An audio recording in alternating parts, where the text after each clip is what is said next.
This is the Louie T Network. Hey, either you're outside or you're in the lab room.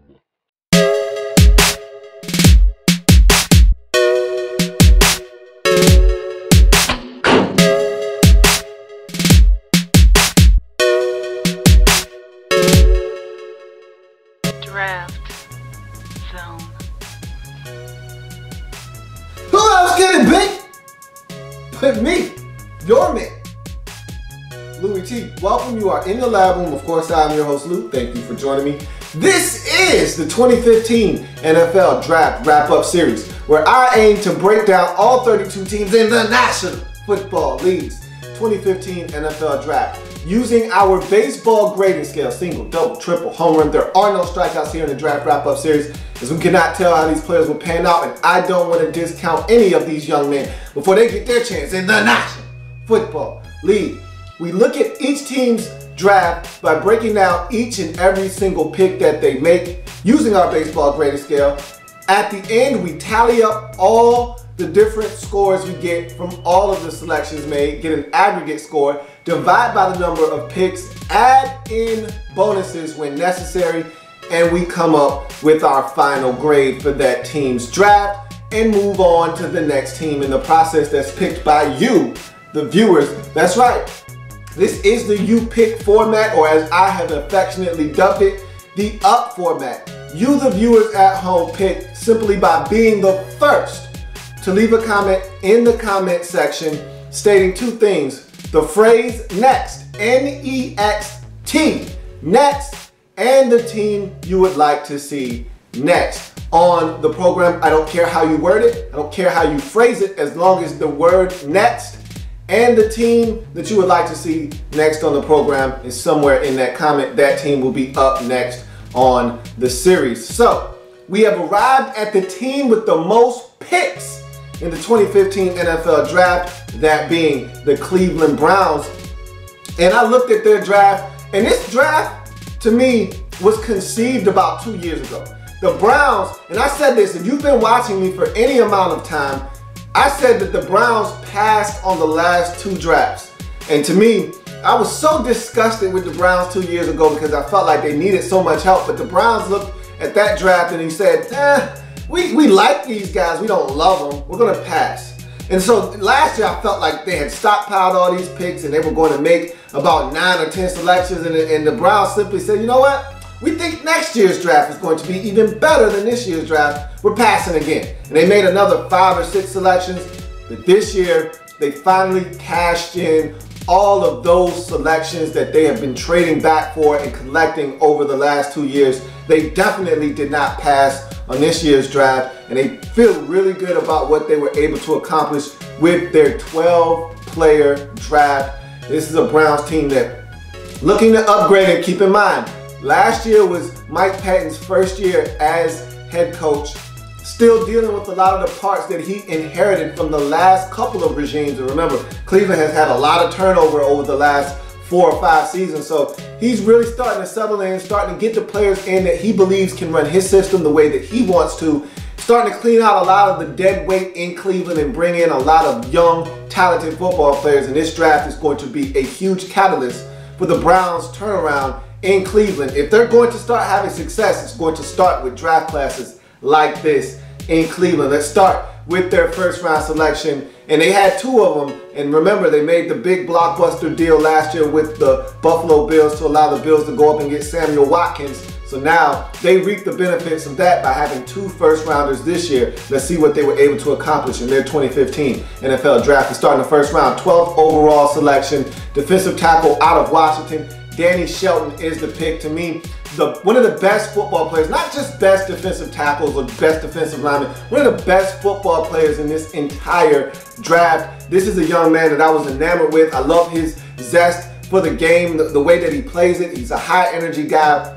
gives you everything he's got. And to me, and I'm not gonna break him down, I've already done that in the draft 101 series that I did, my Prospects 101 series. So if you're looking for a thorough breakdown of Danny Shelton and others check out the Draft Prospects 101 series. But Danny Shelton to me is a game changer. And to me, I looked at this draft that the Browns had and I said, these are a lot of replacement players. A lot of these guys that they drafted, replacing someone that is either gone or someone that they're disappointed in on their football team currently, and they're looking to try to upgrade a lot of these positions. And to me, I look at Danny Shelton as a Phil Taylor replacement. Phil Taylor was supposed to come in, hold it down, be an animal up front, a guy that is just tough to deal with. Due to injuries and just lack of production, he hasn't panned out the way the Browns hoped he would. And so to me, Danny Shelton, this Browns team was run on mercifully last season. No one was run on at times worse than the Browns were. And to me, with a Mike Pettin coach defense, that shouldn't be happening.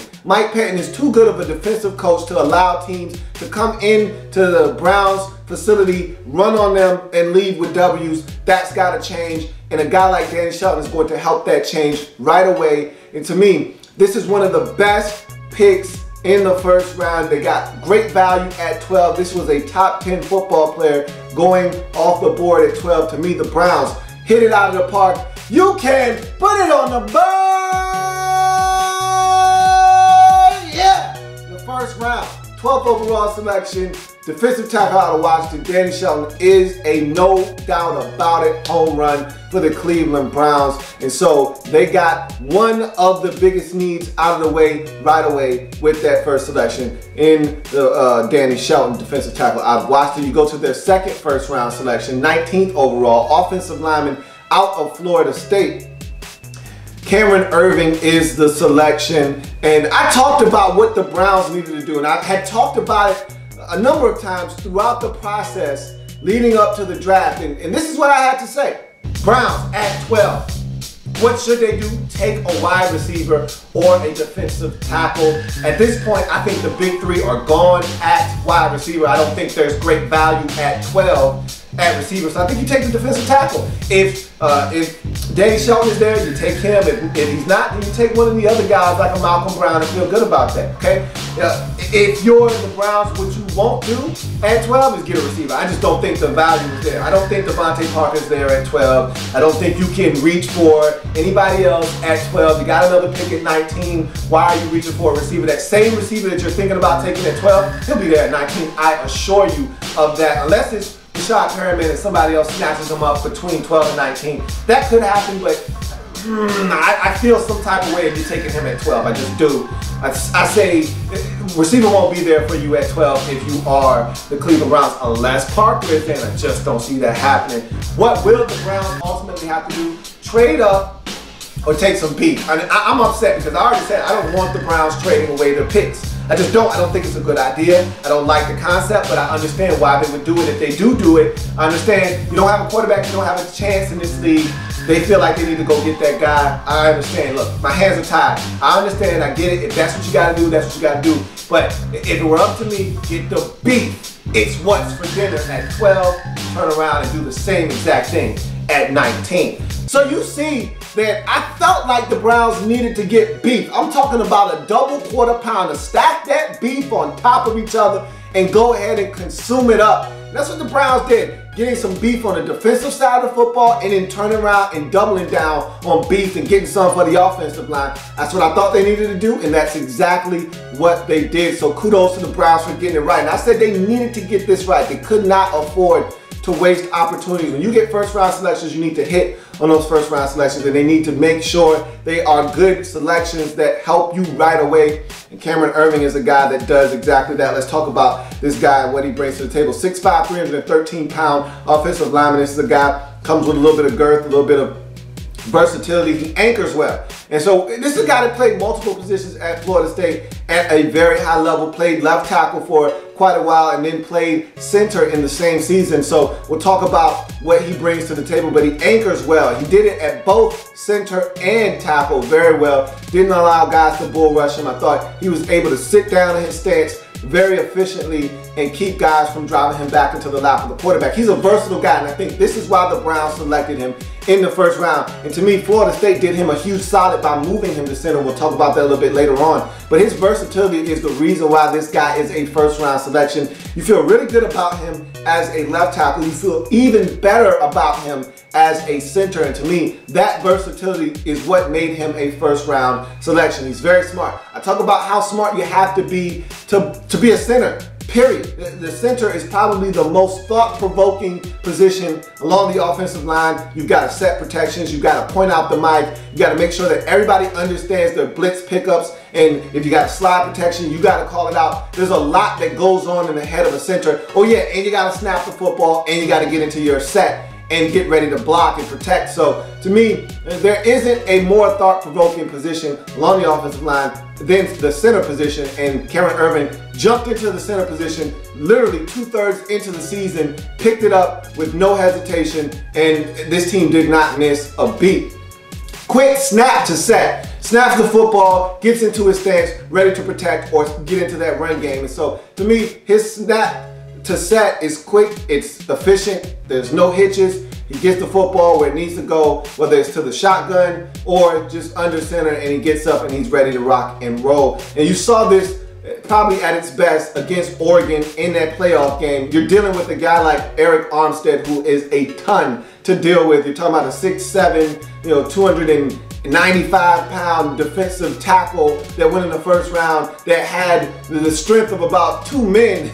And he drove his All-American teammate Trey Jackson into the back. I mean, he was dump trucking Trey Jackson. He did not do the same thing to Cameron Irving though. And so to me, his snap to set is quick, it's efficient, and this guy is able to sit down and make sure that he's not being pile drive into the lap of the quarterback. Sneaky athlete.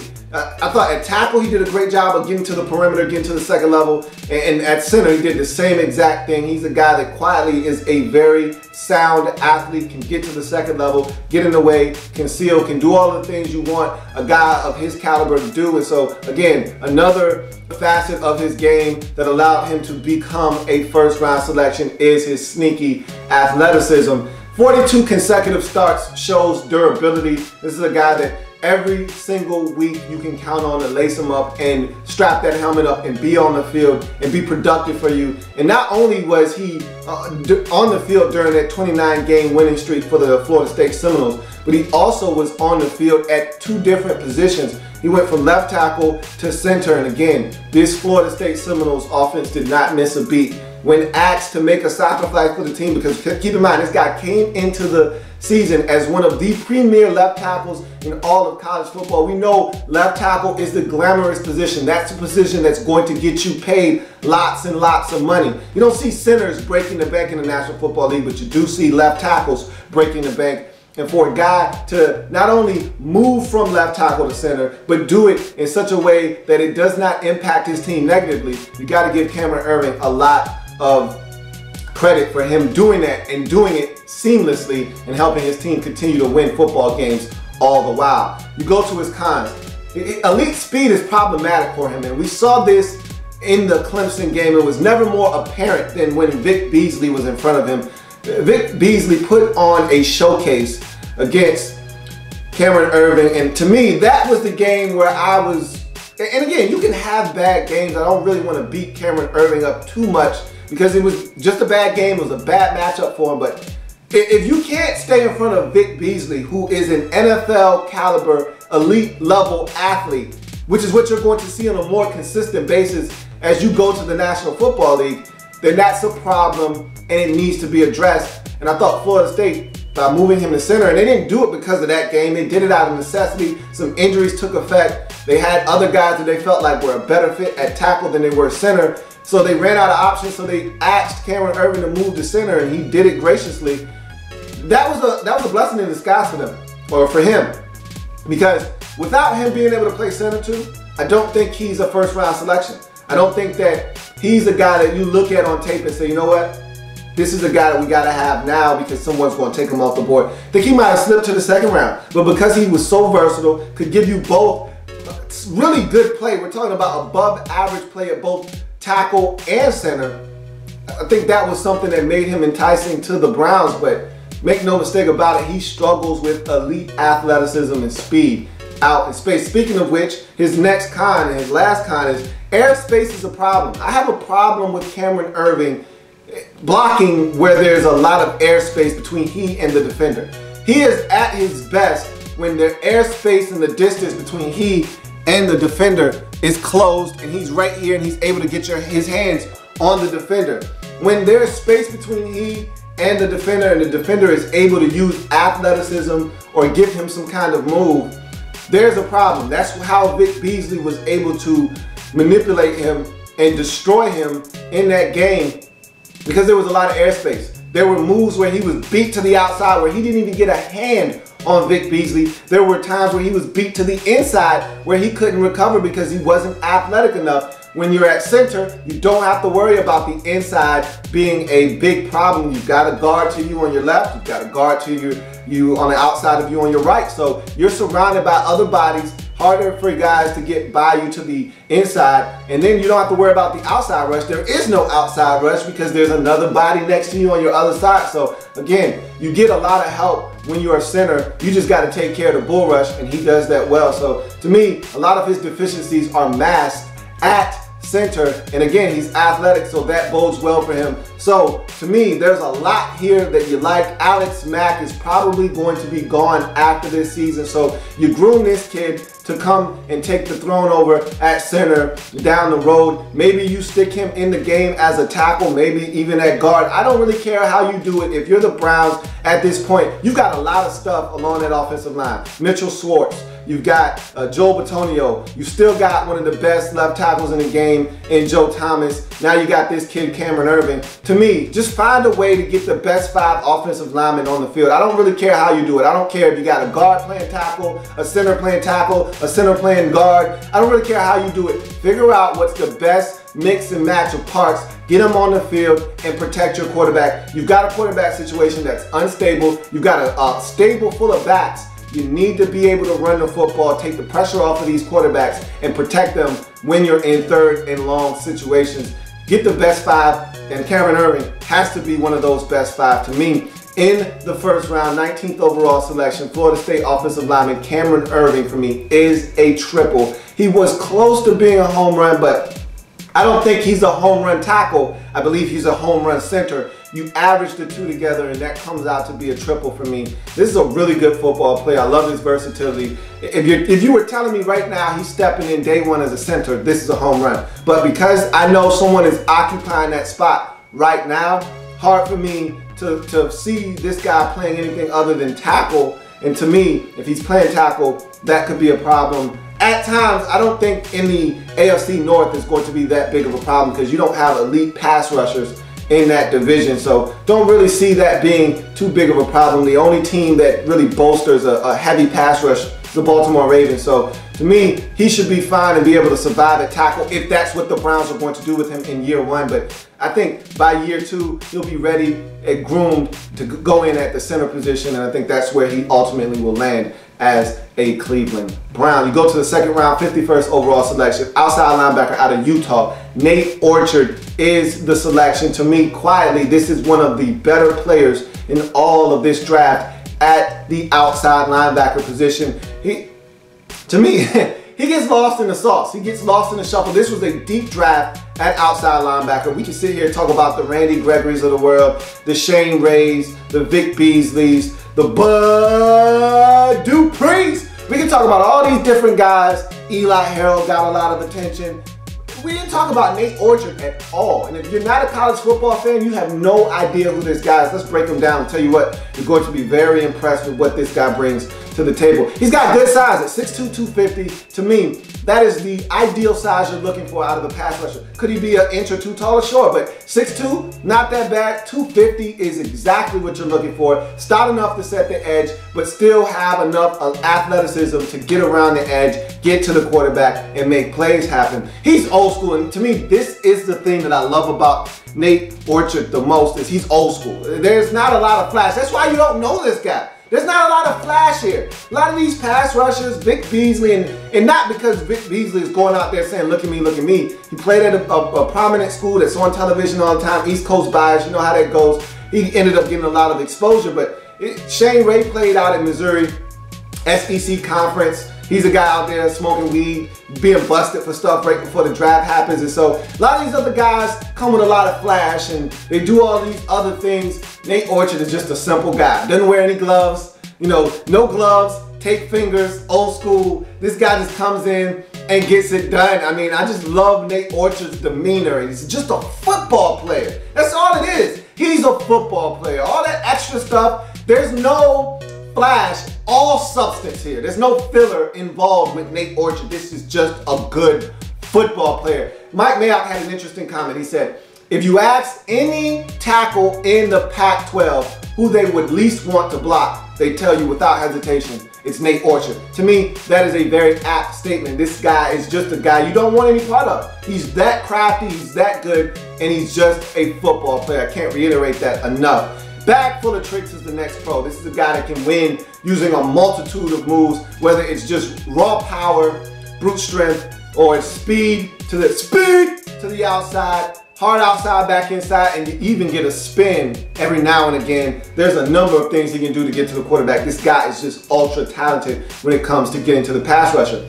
He's extremely powerful, and I just kind of touched on that. This is a guy that has no problem dump trucking you and putting you in the lap of the quarterback or blowing you up and getting into the backfield and tackling the running back for a 2-yard loss. And to me, the reason why his power is so apparent is because he's got so many moves. You don't know what's coming. You can't really saddle up and gear up for the bull rush, because if you try to anchor down, next thing you know, he's run past you or he's giving you a hard outside move. You shifted all your weight to the outside. He's going back inside, and now you're at a disadvantage. So it's hard for you to sit down on one move, and because of that, you can get bull rush. He can put his hands up under you, get up under your pads, and jack you up, put you on skates. Next thing you know, quarterback is fumbling the football or going down, and you're like, damn, what happened? Nate Orchard happened. That's what happened. Plays on the other side of the line of scrimmage. I love football players that just get it. They understand that the game is won in the trenches, and if you can play on the other side of where the ball is snapped, you've got the right idea. And this is one of those guys that just finds a way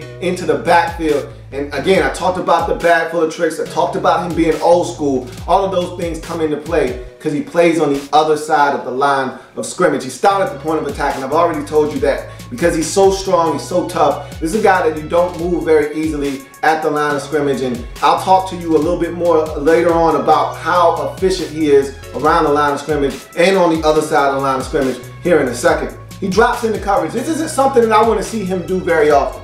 But the NFL is a game where you have to make sure you don't show the opponent tendencies. If you have tendencies, they're taken advantage of because they see a guy lined up, okay, we know this is what's happening, so we can take advantage of that by doing this. You got to be able to drop guys into coverage, a la the Pittsburgh Steelers in that Super Bowl versus the Arizona Cardinals, when James Harrison, a guy that generally rushes, dropped into coverage. Kurt Warner hadn't seen that on film. He drops underneath the slant route, picks it off, takes it the distance, changes the whole complexion of that Super Bowl. You got to drop guys into coverage every now and again to keep teams honest. But I want to see this guy do what he is made to do, which is get after the quarterback and wreak havoc in the backfield. And so don't want to see him drop into coverage very often, but he can. And it's always good to know that a player can do something that's in your back pocket. Nate Orchard can drop into coverage. He's versatile. He can play all over the defensive line. He did that when he was at Utah. You don't want him doing that at the next level, but in nickel situations, he can stick his hand in the dirt, be a pass rusher that way. If you want to kick him inside in nickel situations, he can probably pass rush there as well. In your base packages, he's going to be an outside rusher. You can flip-flop sides if need be. He can be on the strong side or the weak side because he can set the edge in the run game, or he can go to the weak side and rush and have a mismatch versus the tight end. So there are a number of things that this guy can do, and his versatility is very apparent when you put on the tape.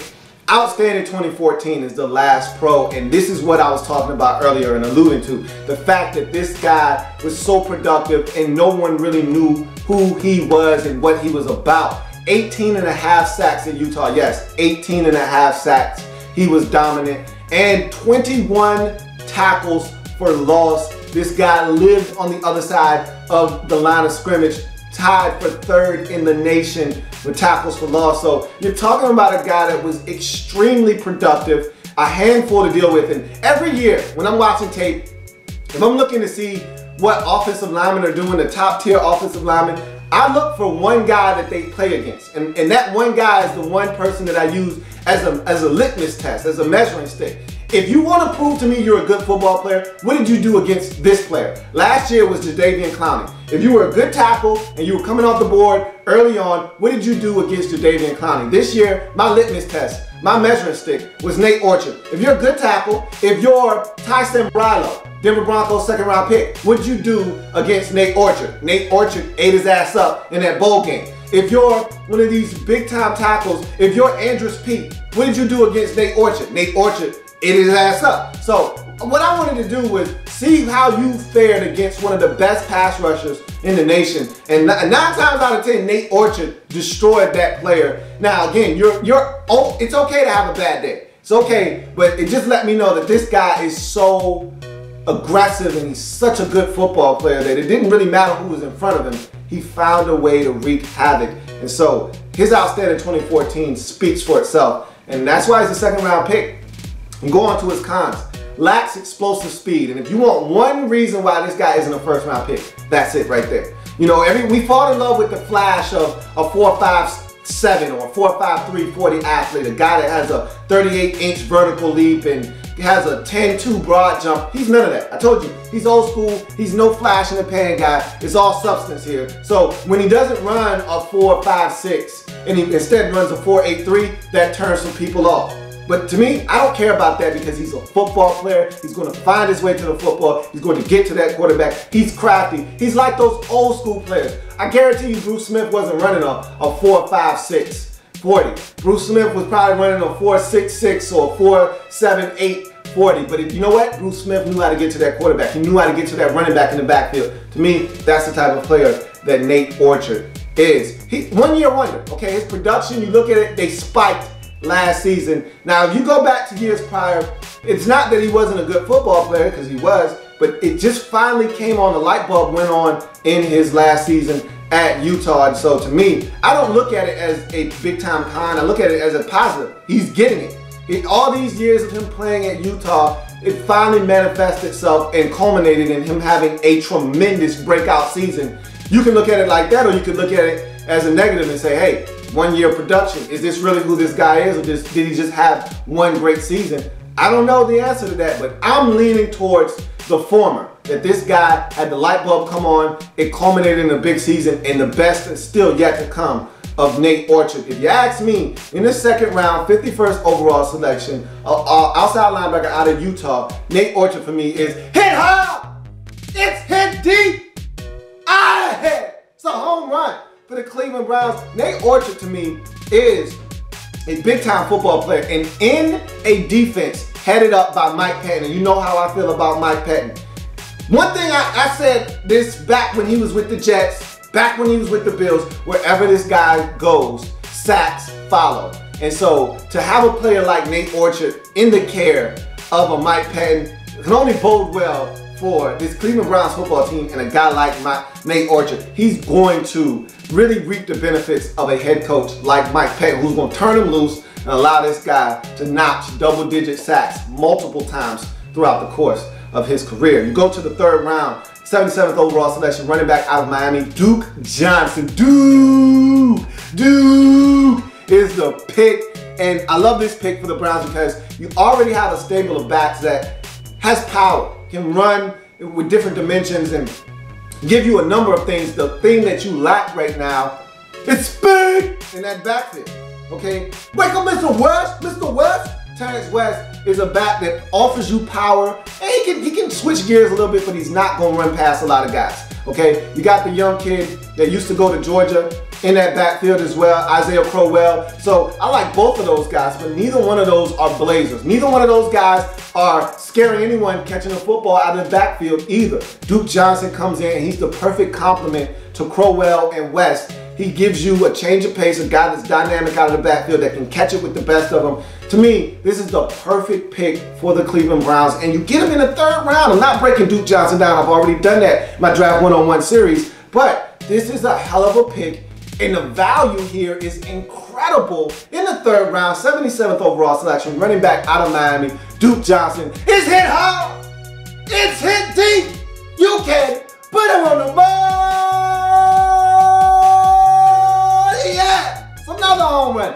Back-to-back jacks for the Cleveland Browns. That's 3 home runs in the first 4 picks. Are you kidding me? Chits dig the long ball.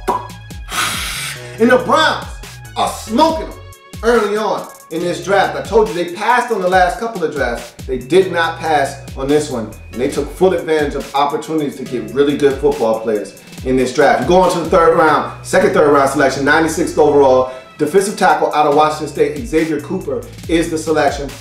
His pro, 6'3", 293-pound defensive lineman. This is an attacking, aggressive disruptor. That's the next pro. This kid is lightning quick, and I'll talk about that a little bit later on, but he is such a disruptor. I was just so impressed with the way that he went about his business on the football field. This guy is just so aggressive. His rip move, his swim move up the field is just devastating, and he blows plays up. And he's one of those guys that he didn't always reap the benefits of his actions blowing up plays. Whether it's run, pass, he doesn't give a damn. He's just looking to blow it up, okay? He could care less if it's a run, 2nd and 10, or if it's a pass, 3rd and 7. He's just looking to blow stuff up. And a lot of times with guys like him, he may not get the tackle for loss, but he's the reason that it happened because he's just blowing stuff up, and he's such an attacking and aggressive disruptor that it really benefits the defense because guys like him live in the backfield and on the other side of the football, and you have to account for this guy, and he just takes up a lot of space when he's able to get in the backfield and mess up plays. Explosive athlete. I was so impressed with how quick he got off the snap. At times I asked, do you know the snap count, man? Do you know something that I don't know? Because this guy was getting off the football before the offensive lineman would even get out of their stance. I'm like, this is insane. I mean, if you're an offensive lineman and you're looking around, which way did he go? Which way did he go? And the guy's already 2 steps behind you before you get out of your stance. I mean, if I'm an offensive lineman, just give me a chance. Don't run past me before I get out of my stance. Give me a chance. And this guy, Xavier Cooper, wasn't even giving guards and centers a chance. He was splitting double teams because he was so quick. They couldn't even react. I mean, the explosiveness is outrageous with this guy. Devastating quickness. And I just pretty much alluded to the fact that this guy is just lightning quick off the snap, and it just causes so many problems. And I want to lump this next pro in there as well. High energy motor. This guy just doesn't quit. There are a couple of plays. I'm going to give you a couple of examples of how big of an energy guy he is. You got to play down the field. Running back's able to make a couple of guys miss, get into the secondary. He's running down the field. And then this has got to be 35, 40 yards down the field. Guess who you see popping into the picture? Running, stride for stride with the whole pack. Number 96. 40 yards down the field. Wow, I was impressed. Okay, you get another play. Wide receiver screen.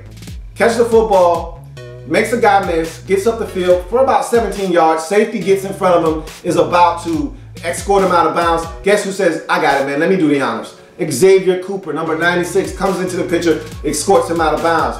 17 yards down the field. Keep in mind, he's 293 pounds, and he had to rush. He rushed on the play, quick pass out there, so he goes up the field, engages the offensive lineman, discards him, gets up the field, and is the one to escort the receiver out of bounds. This guy is extremely athletic, very explosive, but the motor is always running hot. And you know, when you're an explosive guy, you have a quick burst of energy. An explosion takes a lot of energy. Quick burst, boom, boom, boom. It's very rapid fire. And guys that are explosive run out of energy quickly because it takes a lot of energy to be explosive. Well, this guy gives you everything he's got on every single snap. He plays every single snap like it's the last play of the game.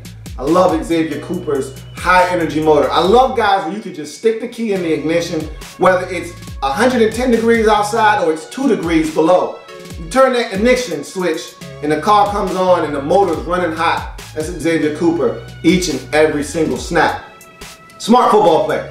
Guys that are as aggressive as he is can run into some problems because teams use your aggressiveness against you. There was one play, they tried to run a screen. Where he was, he didn't fall for it, stayed at home. They ended up having to throw the football at the feet of the running back. So he's a very smart football player. Although he's aggressive, I call it controlled aggression. He does know when to scale it back so that he can't be taken advantage of all the time. He's relentless. I don't really have to explain to you. I just told you how high energy he is with his motor. I don't really have to tell you about the relentlessness, but he got a couple of sacks on tape just by being relentless. The first guy got in, penetrated, got to the quarterback, wasn't able to bring him down. Xavier Cooper came and cleaned up the mess. Just by not giving up on a play, he was able to reap the benefits of a sack because he did not stop. He is relentless. The motor is there to match, so it's all there. 3-down football player. I think this is a guy that can play all 3 downs. Don't think you have to take him off the field in passing situations. I think this is a guy that you leave on the field and he's so impressive and he's so attacking and disruptive that I'm not sure you need to take him off the field. I feel like you can leave this guy on the field on 3rd downs and feel confident that he'll be in that backfield or he'll do his job to try to collapse that pocket to help you get to the quarterback and disrupt the timing of a play. He's a versatile football player. At Washington State, they played multiple fronts.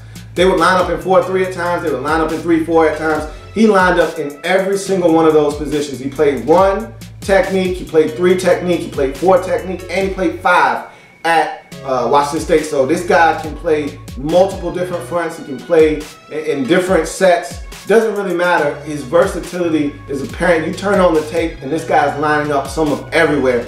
And really, doesn't matter where he lines up, the results remain the same. He's being aggressive and attacking and getting into the backfield. So you go to his cons. His aggressiveness can be used against him. That's really the only con. And I've already explained that to him. When you're an attacking, aggressive defensive lineman, you knife into the backfield, guys are going to use that against you at times. And Andrews Peak used it to perfection. So Xavier Cooper wants to come in, use the swim move up the field, try to get up the field very aggressively. And so Andrews Peak said, you know what, go right ahead, knock yourself out. He actually smacked him right in his back. Boom! Hit him. And Xavier Cooper goes flying up the field, stumbles over his feet, slides about 2 yards up the field. And the running back, they did a delayed handoff. And it was beautifully executed, well-timed.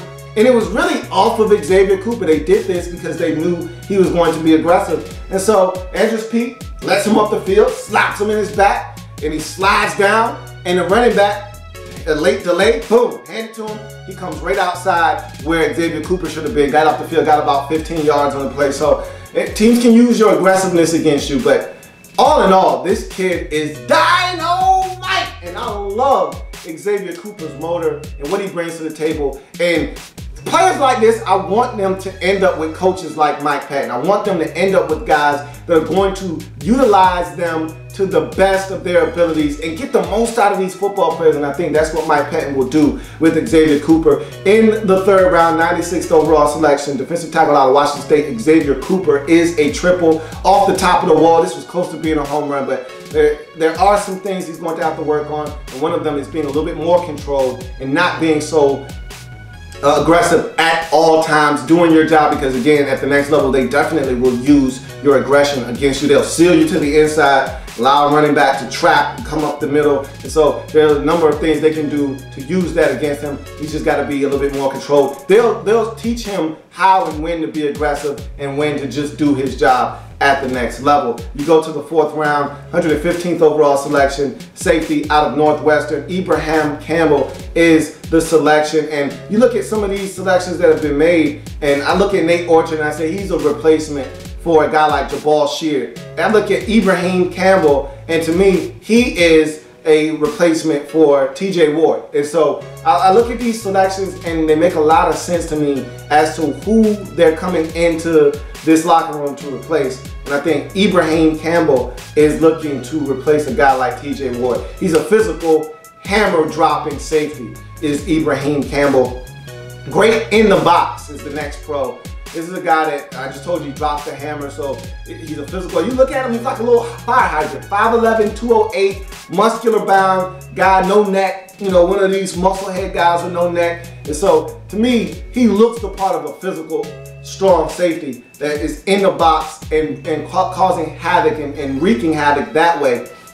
He has playmaking ability, though. I don't want to limit him to just an in-the-box safety. He can drop back 30, 35 yards off the line of scrimmage and make things happen. So 10 interceptions in his career states that right there. Good athlete. He's a 4'5", 240 guy. So this is a guy that can run a little bit. And, you know, I was impressed with him in a couple of situations where he had to get deep and he was able to show a little bit of that speed. He was able to close the distance on some ball carriers out in the flat. So you see the speed sometimes, and it's apparent, and you're like, okay, you can run a little bit, man. You can do something with that. And what you can do with that is show some of that solid range. And there was one play against Michigan, dropped back a deep half. Quarterback Devin Gardner makes a bad throw, bad read. He picks it off, almost takes it to the crib. There's another play. He drops back. He's got a deep third. It ended up being double coverage. They throw it up to a bigger receiver. He goes back there, and I'll talk about this play again a little bit later on, but he showed great range on that play by coming over and being in the play, and literally he thought he was going to pick it off. And so we'll go to his cons quickly. He's better around the line of scrimmage than he is out in space. And when you're a hammer dropping, big time hitting safety, that's exactly what you are. You're better around the line of scrimmage a lot of times than you are away from it. I think he can improve upon some of the things he does away from the line of scrimmage, but right now he looks like an in-the-box type safety, and I don't want to put him in that situation and put him in a box and say that's all he can do, but right now that's what it looks like he's going to be best at. He's limited athletically, and I said this already, that he can run, but he can't jump. Now, that's the problem I have with him is, there was that same play that I was talking about where he ranged backwards, looked like he had like cover 3 responsibility. He was over the middle, big time receiver going down the field. They throw it up to him. It's double coverage. Ibraham Campbell is in perfect position to pick the football off. He even jumps. Now he jumps this high off the ground. I don't know if he didn't get to gather and give himself the best opportunity to jump and leap and get up there, but jumped that high off the ground, put his hands up. He thought he had an interception, and the quarterback threw it up to the receiver. Receiver puts his nutsack on the helmet of Ibraham Campbell, comes down with the football, and it's like a 42-yard gain. And so he's limited athletically. There's really not much he can do about that. If you put this guy in the end zone one-on-one with a tight end in a jump ball situation, he's probably going to lose each and every single time. So he is limited athletically. He dealt with a nagging hamstring injury at Northwestern in his final season, his senior season, that caused him to miss 4 games. And as we all know, hamstrings are nothing to play with. And once you get one hamstring injury, it can be a nagging situation that is really something that you never really see fully go away, because hamstrings are tricky. If you've ever had a hamstring issue, it could be fine one minute, and the next minute you're grabbing your hammy and you're coming off the field, and I don't see you for a month. So hamstrings are really tricky. And so let's hope that's in the past and that's behind him, and he's able to really be healthy and play some good football for the Cleveland Browns. But in the 4th round, 115th overall selection, safety out of Northwestern, Ibraham Campbell, for me, is a double. He's a solid football player, has some deficiencies in the back half. He's more of a strong safety. You know how it is now. You got to be interchangeable. Got to be able to play strong and some free. Really don't know if I trust him as a free safety right now, more so than strong safety. He's definitely good around the line of scrimmage. I don't know if I trust him in the back half as much right now. 4th round pick, 123rd overall, wide receiver out of Washington State. Mayle is the selection. Here's a big 6'2", 224-pound X or Z receiver. He's a traditional 1 or 2. He will not play any slot for you whatsoever. And so this is a big time outside boundary type wide receiver, and he's physically imposing. That's the next pro. This is a guy that is just, he looks the part of a 6'3", 6'4 receiver. He reminds me a lot of Jalen Strong in that sense, where you look at him and you're like, oh yeah, this guy's 6'3", 6'4. Oh, he's only 6'2", but he's so long, he's so big, he's so physical that the next pro, it doesn't seem like it's a reality, but it is. He's a yakster. And he's not a yakster because he's making you miss with some quicks and some agility and a burst of speed. Now, he's a yakster because he's physically imposing. He wins off the line of scrimmage. He gets up the field. And they used to throw him a lot of hitches in Mike Leach's air raid attack. And when you hear attack called air raid, you know they're throwing the football a lot. And that's what they did at Washington State. And they would throw him a lot of hitches. He'd just line up. As soon as they snap the ball, he'd turn around, catch it at the line of scrimmage. And what they were banking on is, hey, we're going to block that other defender. We just need you to make that first guy miss. Run him over, stiff arm him, run through him, whatever you gotta do, just make him miss. And a lot of times Vince Mayle would do exactly that, run through that first defender. It's rare that you see the first guy come up with a sound tackle and get him on the ground. It's a big kid, and when he gets a full head of steam, he's even tougher to get down on the ground, and that's why he's a yakster. Uses his frame to shield defenders. This is a guy that at 6'2", 224 pounds, has a big body and knows how to use it. And he done ran a lot of different routes at Washington State. His offense didn't require him to, so there's still some route running issues that you're going to have to settle with this kid, but he uses his frame well, understands that I'm big, you're not, so I can put my body between you and the football, and that should be enough, and he does that well. And so again, when you're a bigger guy and you don't have a lot of speed, you need to learn how to use your body to shield defenders away from the football, and he understands that already young in his career. Willing and capable blocker. I love his physicality. I love the way he comes up and blocks, and we'll talk about his blocking a little bit more later on, but he's a guy that is willing and capable of blocking in the running game. Heavy 2014 production. This is a guy that had 106 catches, 1,483 yards, and 9 touchdowns in his last year at Washington State. So this is a kid that had peaks in production, career highs, and his production, his 106 catches, the most of any combine invitee. So that tells you a lot about what this guy was able to accomplish in his final season. Those are big, lofty numbers for a guy that is still raw and wet behind the ears at the wide receiver position. Special teams value. You rarely see a #1 receiver be the first guy down on kickoff returns making tackles, but that's exactly what Vince Mayle was. Too many times I saw this guy down the field, making tackles on special teams. This guy had a lot of energy because, you know, you could be out there for a 14-play drive, and the next thing you know, you're on kickoffs. The very next play, running down as a gunner trying to get in there and get a tackle, and he was doing it effortlessly. So you get special teams value. And remember, as a draft pick in the 4th round, you got Dwayne Bowe, you got Brown Hartline, you got all these guys on your team now. So he's not coming in to be your #1, #2, or #3 option this season. He's going to have to buy his time at the wide receiver position. So he's going to help you on special teams right away, more so than he is at wide receiver. So coming in, having special teams prowess, definitely a big coup for the Cleveland Browns. He's got upside. Young guy. I'll talk about this a little bit later on. Let's go to his cons, and I'll elaborate on that upside as well as him being raw at the same time. Inconsistent hands, though, is the biggest problem I have with this kid.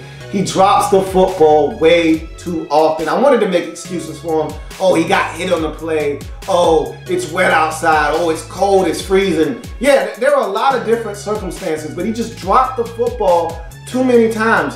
And my wide receiver coach used to always say, hey, you're going to get hit anyway, right? Which one's better? You being on the ground, football next to you, or you catching a football, taking a shot, but holding on and being able to get up and say you got a first down? Which one's better?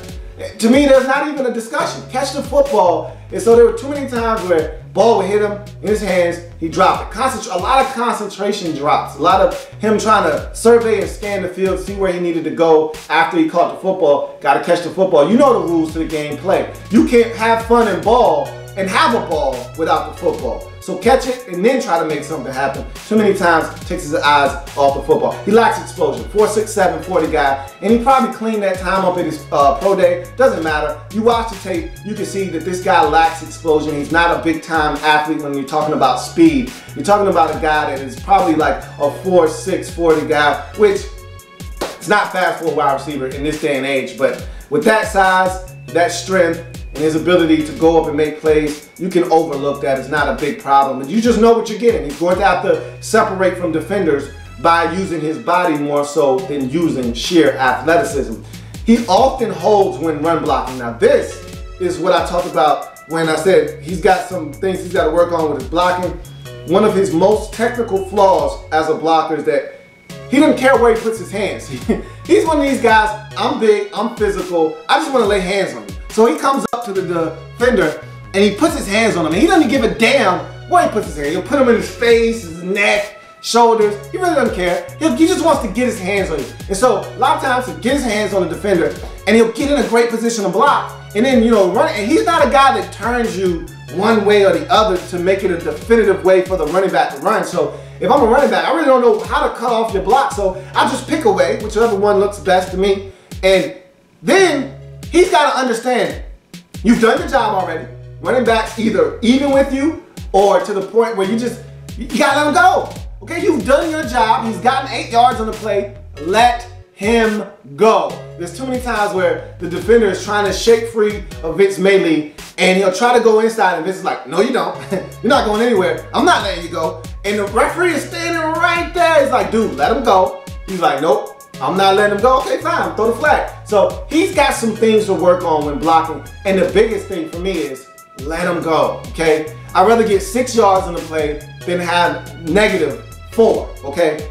Who wants 2nd and 14 when I could have had 3rd and 4? Which one sounds better to you? Let him go. You've done your job. You got the yardage.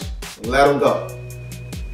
He's raw. This is a guy that came to Washington State.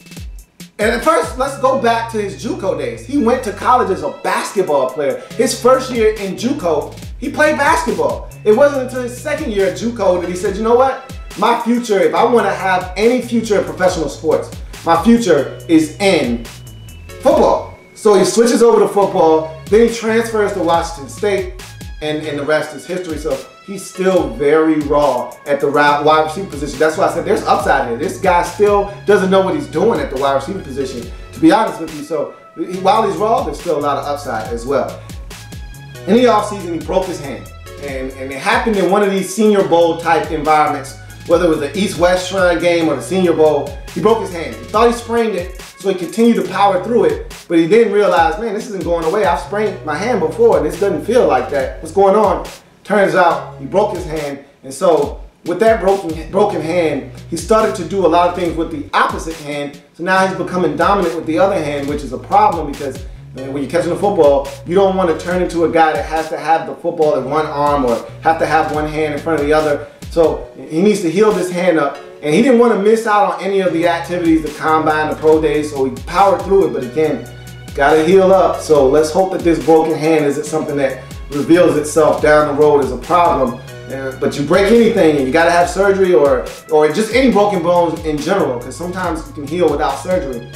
You're fine, but let's just hope that this is a guy that needs his hands. We're not talking about a field goal kicker here. We're talking about a wide receiver. His hands are his tools. He needs them to work. So we'll see what happens with Vince Mayle. But there's a lot to like here, a lot of intangibles, a lot of things you can work with and help this guy become a big-time football player.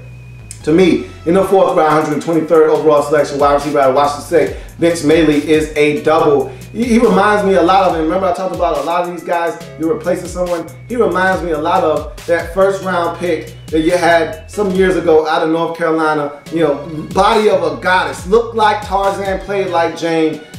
Let's hope he's not that guy, okay? His name escapes me right now, but he was garbage, okay? Could never be consistent on the field, and so let's hope that he is not him, but he's able to come in and be more like Josh Gordon. He doesn't possess the kind of speed that Josh Gordon has, but he does possess some playmaking ability, so we'll see what happens with Vince Mayle. Go to the 6th round, 189th overall selection, defensive back out of Louisville, Charles Gaines is the pick. Good athleticism. This is a 4.44 Moses Malone 4.40 type of cornerback. Good zone coverage prowess. He's always off the football. I'll elaborate on that a little bit later on, but this is a guy that plays off the football quite a bit. But because he's in zone coverage often, he's able to locate the football, drive on it, and make plays. And that's how he had some of his best interceptions, by him coming up and making plays on the football. He's got upside. This is a guy that is young at the cornerback position. I'll talk about that in a second. But he's got upside. There's special teams value as well. Saw him down as the first one as a gunner, smashing the punt returner. Saw him down there down in a punt inside the 5. So this is a guy that also gives you special teams value. Go to his cons. He's not aggressive enough in run support because he plays off the football so often in zone coverage. He's not close enough to the line of scrimmage to really impact the action. And frankly, he's one of these guys that feels like, hey, you guys in the front 7, handle that. I really don't want to get in the fray. If I don't have to, I don't really want any part of that. If I gotta get in, I will, but I would prefer it if you guys handle that up front. So he's not an aggressive guy in run support. That's my first con.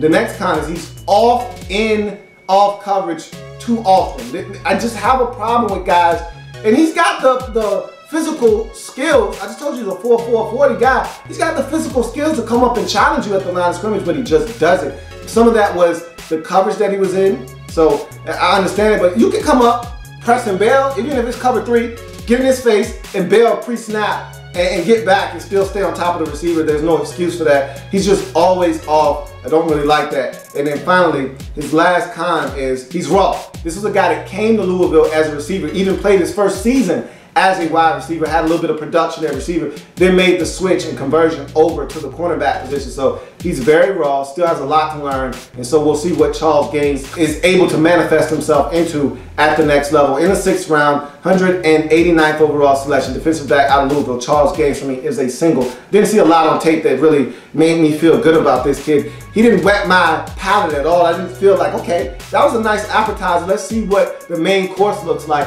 I don't want any more Charles Gaines. He's got to prove to me that he's worthy of getting a chance at the next level, because I didn't see a lot here that made me feel good about him as a football player. We go on to the next 6th round selection, 195th overall, tight end out of Mississippi State, Malcolm Johnson is the selection.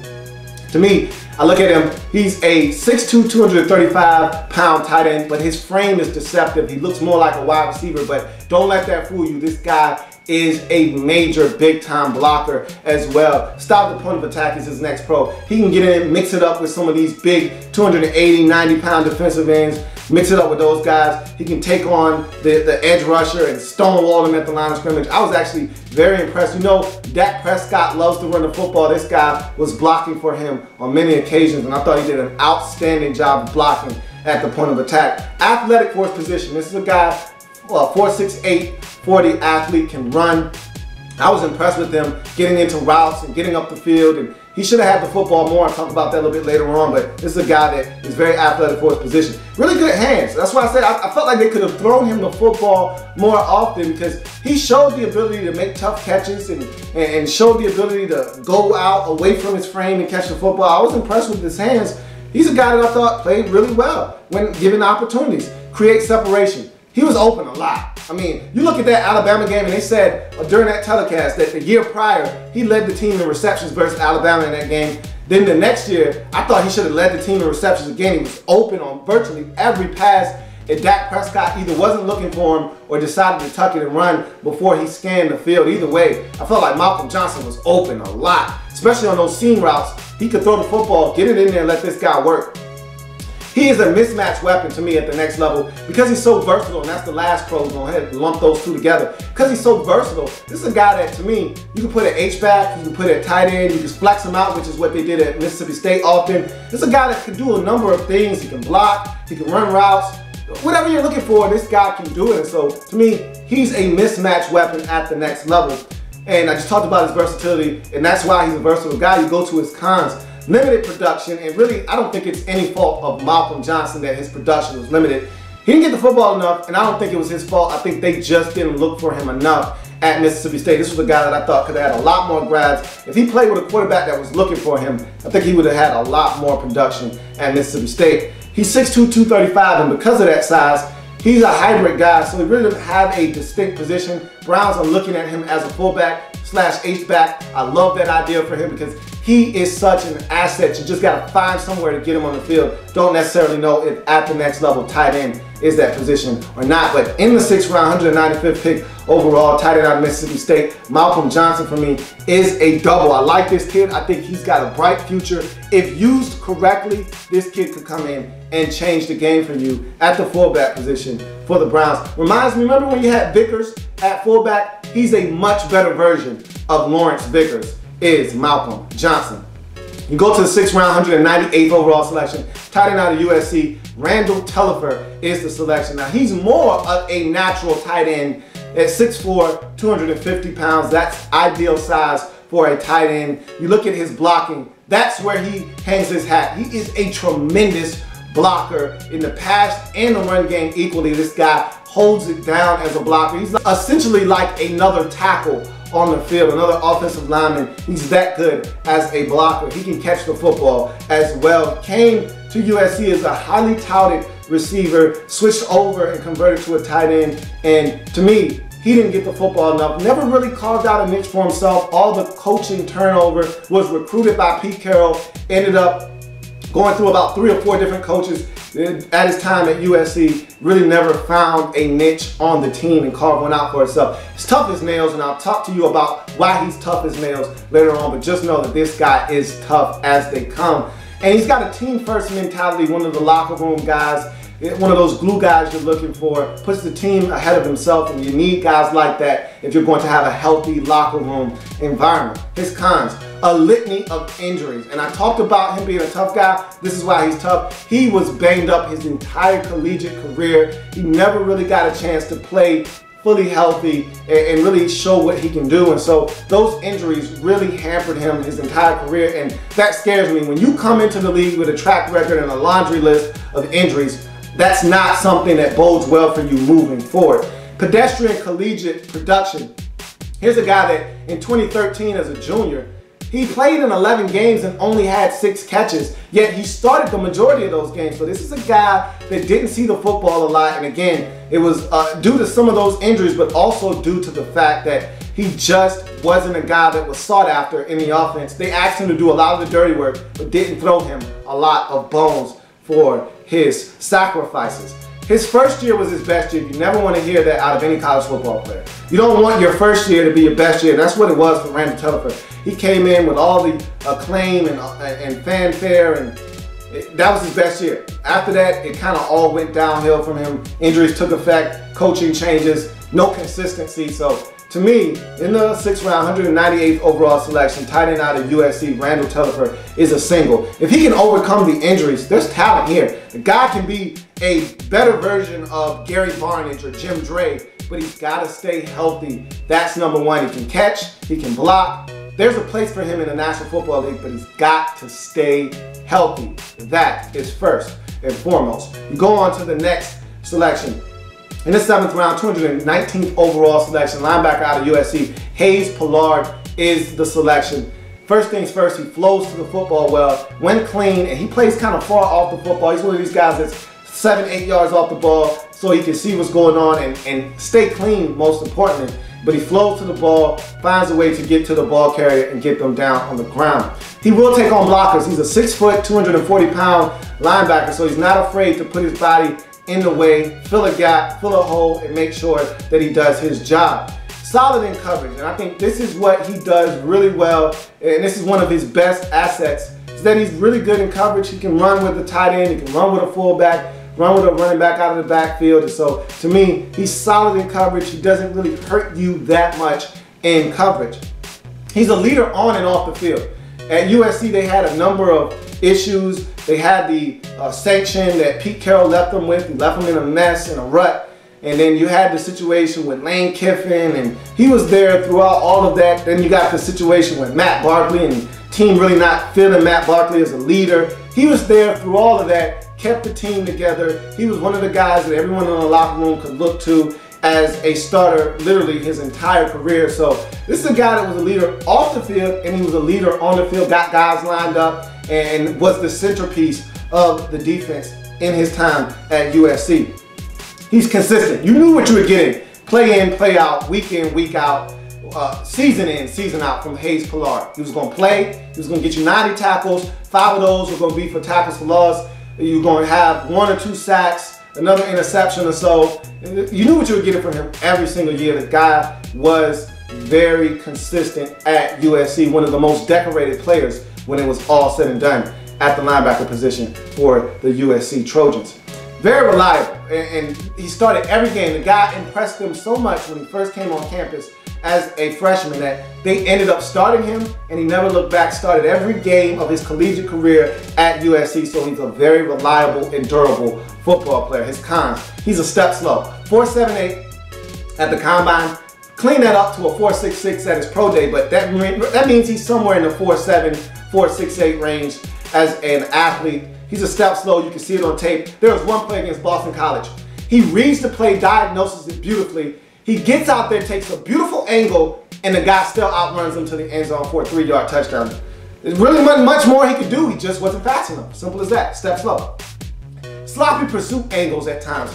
There's a play against one of these teams. They try option. The pitch goes awry.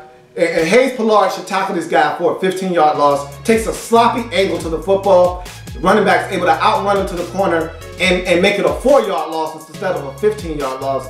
And he takes some sloppy angles sometimes and it catches up with him. And like I just said, he's not fast enough to take sloppy angles and have his speed make up for bad angles. He's got to take proper pursuit angles if he's going to be effective at the next level. He's better in space than he is in and around trash. And that's a given. I already said that. And that's for most linebackers. Really, I'm not saying much there. You keep a linebacker clean, he's able to be effective if he gets dirty. Some guy, to me, I already said this before when talking about other linebackers that are elite.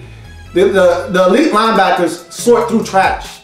They just have an innate ability to get off of blocks, beat blocks, defeat blockers, and they have a way to sort through the trash and get to the ball carrier. Hayes Pollard struggles in that aspect of his game. Not really good when there's a lot of trash around him. So if he stays clean, you got yourself a tackling machine. If he's engulfed in the trash, if he's got to sort through blockers and all of that, he's going to struggle. But in the 7th round, high production guy, played at a big time university in a big time conference. This is a really good football player. In the 7th round, linebacker out of USC, Hayes Pollard for me is a double. You can do something with this guy. And whether it's special teams or have him in certain sets, this is a guy that I think can not only make this team, but excel at the next level. That is something that I think is going to make the Browns have to take another look at Hayes Pollard as a guy that can potentially make this roster. And finally, you round out your draft. All 12 players is rounded up with the 12th selection in this draft for the Browns, 7th round, 241st overall selection, cornerback out of Oregon. Ifu Ekpe-Olumu is the selection. This guy had no business being here in the 7th round. I'm going to talk about that a little bit later on. But he's a physical football player, sound, aggressive tackler. Those are the first two pros. You don't see a guy lead his team in tackles from the cornerback position very often, but that's exactly what Ifu Ekpe-Olumu did at Oregon. So that lets you know he's physical, he's aggressive, and he's not afraid to stick his nose in the run game and come up and help in run support. Smart football player. There was a play. You rarely see this. He was supposed to blitz on the play. No doubt in my mind that his responsibility was to come off the corner and blitz. There was no other receiver on that side, so really he had free reins to take off and go.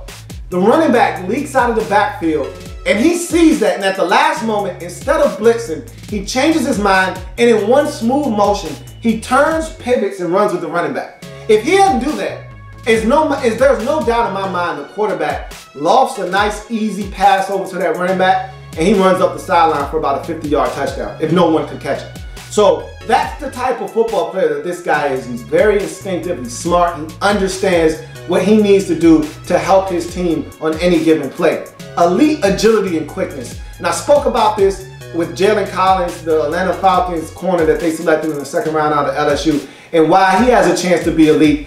The same reason that Darrelle Revis is elite. Everybody talks about Revis' physicality and all those things, and they're rightfully so to talk about that. That's something that really separates him from a lot of corners in the league. But to me, it's his elite agility and quickness with the shorter routes that make Darrelle Revis such a hard guy to throw against, because you can't throw the short routes, you can't throw the deep routes because of his agility. He's able to stop and start and drive on the football and make it tough for you to throw the football in his direction. And I think Ifu Ekpe-Olumu does the same exact thing. His agility and quickness are elite right now. His instincts. I already talked about the play where he turns around, runs with the running back when he was supposed to be blitzing. You see him in zone coverage and you just see the instincts. He's flowing around the field. He's all over the place, making plays. He's got elite level instincts. There's a reason why this guy was touted as the best cornerback in the nation coming into this season. And so, look, this guy can do a lot of things on the football field and do them at a relatively high level. His instincts are among one of his best attributes. He's a playmaker. You make a mistake around Ifu Ekpe-Olumu, you're going to pay for that mistake. And so this guy's a playmaker. In one season, he had 20 knockaways, 20 PBUs, pass breakups. He had 4 or 5 interceptions in that same season, and he forced 6 fumbles. We're talking about a cornerback that's 5'9", 192 pounds. He's a playmaker. That's what he does.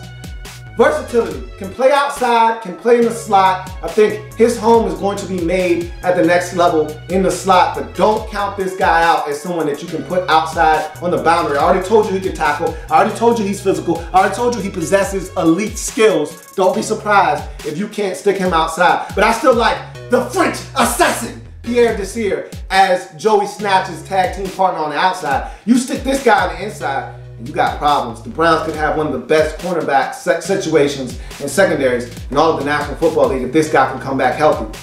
Special teams value. Told you he can tackle. Told you he's fast. He's a 4.4 40 guy. He can run. He can tackle. What more do I need to tell you? What more can I say about a guy? He can give you special teams value. And he also ran back punts at 1 or 2 points in his career, so he can give you some special teams value there as well. There's a lot to like here with Ifu Egpre-Olumu. Cons. 5'9", 192. You can make it a con if you want.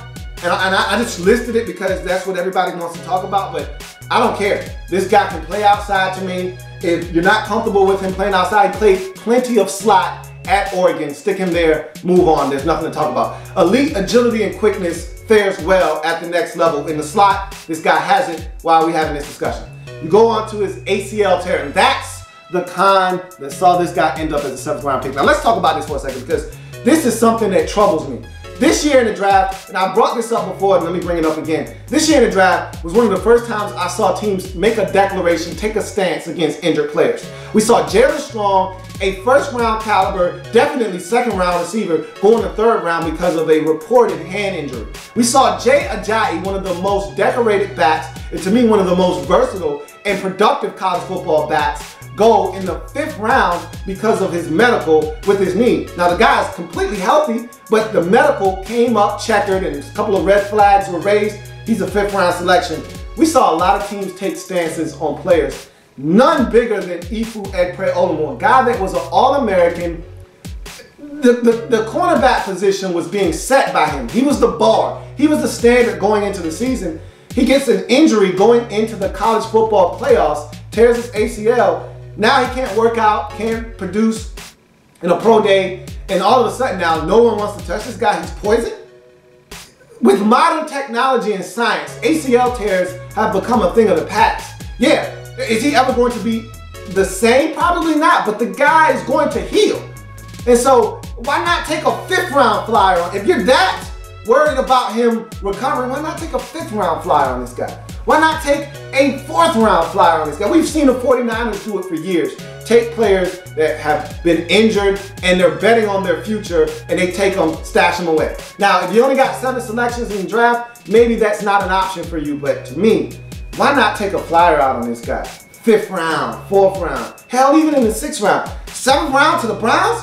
Wow, that is excellent value for this Cleveland Browns team. The first time in the history of the draft wrap-up series in the 7th round, 241st overall selection, the Cleveland Browns get a triple out of the 7th round in cornerback.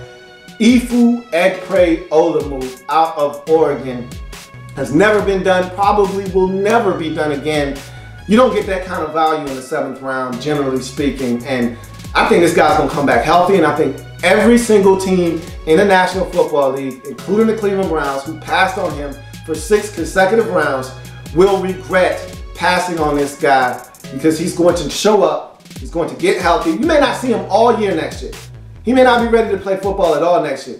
But I'm telling you, when this guy gets healthy, he's going to make teams regret passing on him round after round after round. This guy is a hell of a football player, and the Browns just got themselves a steal with their 12th and final selection in the 2015 NFL Draft. So that's the Browns draft in a nutshell. 12 selections, the biggest draft of any team this season. Let's see how they were able to fare. You got 3 home runs in Danny Shelton, Nate Orchard, and Duke Johnson, which lands you a home run bonus. 4 home runs there. You got 3 triples, which nets you a triples bonus. So 4 triples there as well. You got 1, 2, 3, 4 doubles, which nets you 2 doubles bonuses. So you got 6 doubles in all when bonuses are applied. And then finally, 2 singles to round out the draft. You tally all those up, that's a lot of adding, guys. Don't try to do that at home, you might hurt yourself. That's 42 points all together when it's all said and done. You divide by the 12 selections made by the Browns in this draft. You come up with a 3.5 triple for the Cleveland Browns that skyrockets them to the top tied for first place with the Chicago Bears, the monsters of the Midway. What a hell of a draft. To select 12 players and come out with a triple is asinine. I've never seen it done my entire time doing this program. That is a lofty haul for the Cleveland Browns. This team got much better with their draft. They addressed a lot of positions. Now the biggest elephant in the room now for this team, how are you going to produce at the quarterback position? But to tell you this much, they've handled some issues on the defensive side of the football. They've gotten better as a football team on the offensive side. Now it's all about finding all the right pieces to the puzzle, putting them in their place, and allowing them to go out and be productive football players for this Cleveland Browns football team. That's going to do it for the Cleveland Browns in their 2015 NFL Draft wrap-up. If it happens in the National Football League, whether big or small, we cover it all here in the lab room. Come back and join me as I continue to break down anything and everything in the National Football League. Who's next?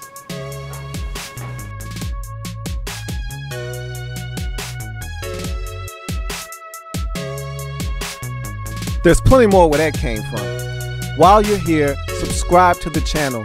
If you want more Louie T, be sure to follow me on Twitter at InTheLabRoom, or you can like the Facebook page at In the Lab Room. That's In the Lab Room on Facebook and at In the Lab Room on Twitter. Don't forget, subscribe to the channel if you haven't already done so.